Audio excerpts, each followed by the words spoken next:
Nick Robinson, I put a spell on you. Ooh, all right. Like, it's a magic reference.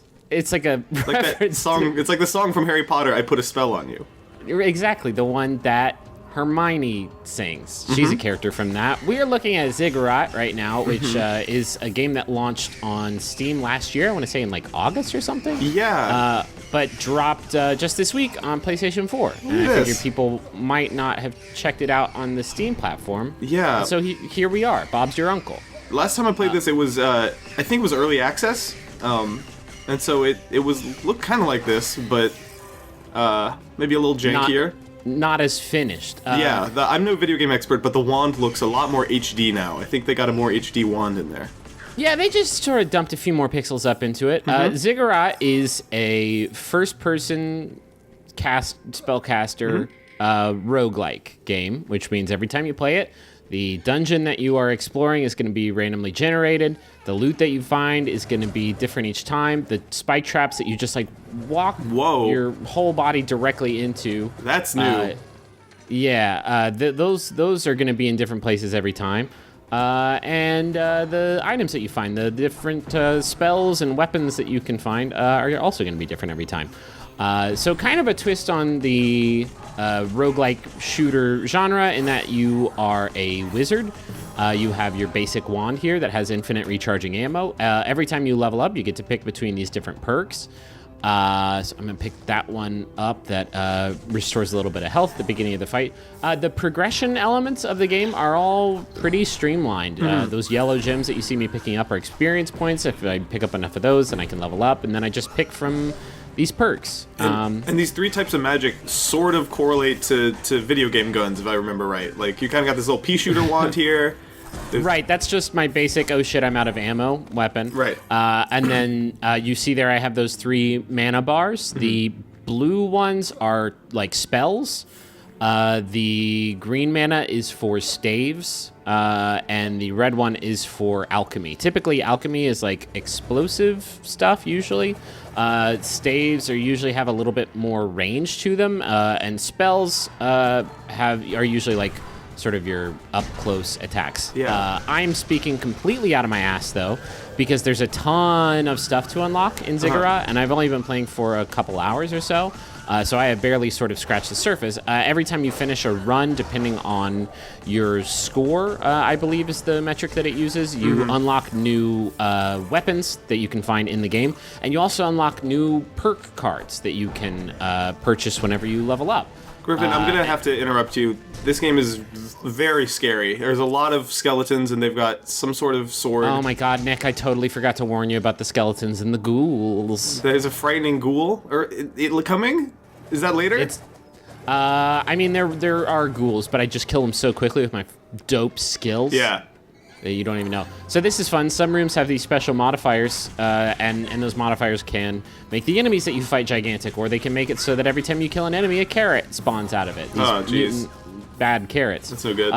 That room just makes the colors a little more faded in next gen. So my memory of this game playing it the first time was that it felt very speedy. Like it's more like a Doom or a Painkiller, like that type of shooter than a. It's not like very slow paced at all. It's super quick. No, it is super fast. And later on, the enemy wave rooms get like completely bonkers. And you have to constantly be jump dodging around enemy fire. How does that feel on a console, like on a PS4 controller? Because this to me feels very much like a keyboard and mouse type a WASD experience. Yes. I mean, I haven't played Ziggurat on PC, so I don't really have anything to compare it to. But for me, I think it's felt pretty good. I've liked the way that it feels. Here is the final boss room, which I can't access yet because I have to find the key, which I'm going to keep looking for. It has like I mentioned earlier, a ton of unlocks, and for me, that's like in order for me to like really fall in love with a roguelike, it has to have a constant progression element to it. Like I'm less interested in games where you just play it and then when your game's over, all that you have to show for it is a new score, which I know like purists are probably fine with that, but I need some hook to bring me through. Right. Like Blues Traveler said, and yeah, this game has a lot of them. Not only do you unlock these perks and weapons each time you play, but there are objectives that will allow you to unlock new characters as well. Those objectives can be like kill 200 enemies with your basic wand, or kill like 300 Oh, you carrots. just got a pack of Hearthstone cards. Look at that. I did. Yeah, it only cost me $1.99. This is a trap room that looks like a whole bunch of shit. So I'm not going to try it. Oh, just kidding. I do. Oops. Whoa. Here we go. Buddy. Do I have the platforming chops to not First person step in lava? You're going okay, actually. This could have been worse. Yeah, I think this is actually a testament to how well the game can. Well, okay, I got in the lava a little bit, but it's a testament to how well the game controls. Yeah. Is that like those areas aren't like impossible. That almost felt like one of those, the equivalent of one of those like Rogue Legacy trap rooms. You know what I mean? It kind of feels like that. Only if you touch lava, you don't immediately lose. So I got the cheetah amulet. Whoa, look at me go now! Oh, Holy shit! So super fast now. Well, a little too fast. Maybe too fast. But still super fast. Very satisfying. Yeah, that's my favorite amulet in the game. I can barely like control the hero when it's using. But yeah, amulets are like special items that you can find that give you bonuses for a very short amount of time. Oh, it's boss battle time. Look at that. Boss battle. So my run hasn't been going very well. This is actually my second attempt at capturing because my first attempt was terrible. I started out with this weapon. Every time you start a new floor, you get a new weapon. Yeah. And this is the one I started out with, only I couldn't find any like red mana to save my life. Right. And so I basically just had my basic wand, and I just barely beat the first boss, and then on the second floor, I found another red weapon, and you can only have one weapon of each mana type at a time. And so like it just like completely overwrote my first red weapon, and it was just terrible, and I died, and it was embarrassing. This run is also not going super great, but I'm jumping over this guy's attack waves, which is very satisfying. Like my memory of the boss battles in the early access version was that some of them took what felt like forever, but it doesn't seem like that's happening here. It seems like you're moving through them at a pretty steady clip. Yeah, no, I'd say it's pretty well balanced. I mean, maybe you just like weren't shooting. Were you shooting the enemies with your spells? No. And, Well, and his health bar was honestly barely moving as a result There's your of that. problem. Oh, here we go. So this is a cool perk. This one gives me 3 choices of perks every time I level up. Which is going to end up being very, very helpful here in a bit. Perk begets more perks. Yeah, the perks in this game are really cool. There's one, my personal favorite is called Wrecking Ball, and every time you destroy like a barrel or a column or something in the environment, it restores health. And you can keep upgrading that perk every time you level up, and make it so that like you accidentally run into a barrel and your health is like almost full. Do you remember the Miley Cyrus song Wrecking Ball? I absolutely do. Are you kidding me? It's a karaoke jam. So here I've got a stave. Check that shit. Yeah, it's like a sort of a shotgun, like a wide berth shotgun there. Yeah, I actually have never found this weapon before, so I'm reading up on it. It can also stun enemies, which ends up being very, very helpful here. Yeah, so you gotta be like, much like any other roguelike, you gotta be kind of lucky with the loot that you get, because you want one of each type of weapon. And like if you can't get like a spell to drop, for instance, like you're gonna have just a hard time because the other stuff that you've got is gonna run out. And not only that, like it's good to have like a wide range of situational abilities. And so each of these guns also, if I remember right, has like a primary fire and an alternate fire. So like with that wand, you were doing a little wide shot and then an even wider shot that uses more juice.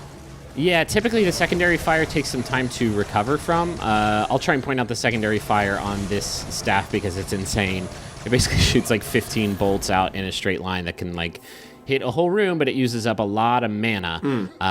And if you're not like building your character to be like mana efficient, like if you're not picking up perks that give you extra mana when you pick up mana crystals, or that gives you extra mana every time you start a battle, like you're gonna have a really hard time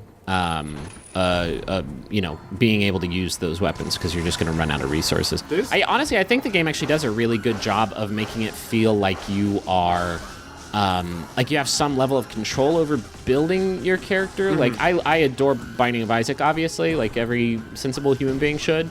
But it really does feel like by the time you reach the end of that game, you're just kind of you've just sort of played the hand that you were dealt. Yeah, there's a lot of luck in what you get, whereas here you have some degree of choice over like what you want and how you want to build yourself out, it feels like. Right, every time you level up, you have the choice between 2, or if you are lucky enough to get that bookworm perk, 3 things. And so like I don't know, it just kind of feels like I'm the master of my destiny a little bit more. Now, there's still a ton of luck-based stuff, like you never know what's going to be in treasure chests. This is an interesting one. This is a really interesting thing. So you have this weapon that does has infinite ammo, right? So you think, like, I can just hang back and dodge fire and be safe and shoot from the back of the room and be totally cool. You can't do that because experience drops disappear very quickly. You have to be very aggressive in this game and use your speed to like shoot shit and then like get very, very close to pick up the experience that drops, because if you don't, you die. Here's a randomization thing and shit. Now I get less experience. Yeah, so these offering rooms were always kind of hilarious because it's kind of a dice roll as to whether or not you get something positive or negative or neutral like that one. That one was neutral, so now I have extra blue mana. But my blue mana spells cost more, so cool, I guess. Yeah, why? I guess there's got to be some situation in which that matters. I mean, it's bad, right? Because I'm not picking up extra mana. Right. You can just hold more, but I can just hold more. That doesn't really help. Sucks, right? Ooh, and here's a bonus chest. So sometimes these can have traps. These can have monsters. Here, they just have a bunch of points in them. Terrific. Hey, look at that. So how's it running on the PS4? It's running real good, man. Maybe like when you enter a new room and like shit just starts to spawn in, there's like a little bit of a frame rate hiccup. But I haven't hit too bad a stutter. Here I was gonna double back and go look for treasure, but I figured that would be boring. And let's see what other boss we got in the game. Who's it? Poloko. He's got this big old bone man. Yeah, and he's gonna use that bone to hurt me, and he's also gonna spawn infinite carrots. But just like Cubone does. Yep, Cubone's special carrot attack, but I'm not afraid of him because I have this staff and I can just like get real close to him and just like wreck his shit. Oh, a bunch of carrots? I'm gonna kill them like basically instantly with this radical staff. That staff is pretty excellent looking. Yeah, it's pretty great. There are some other more useful staves that I found.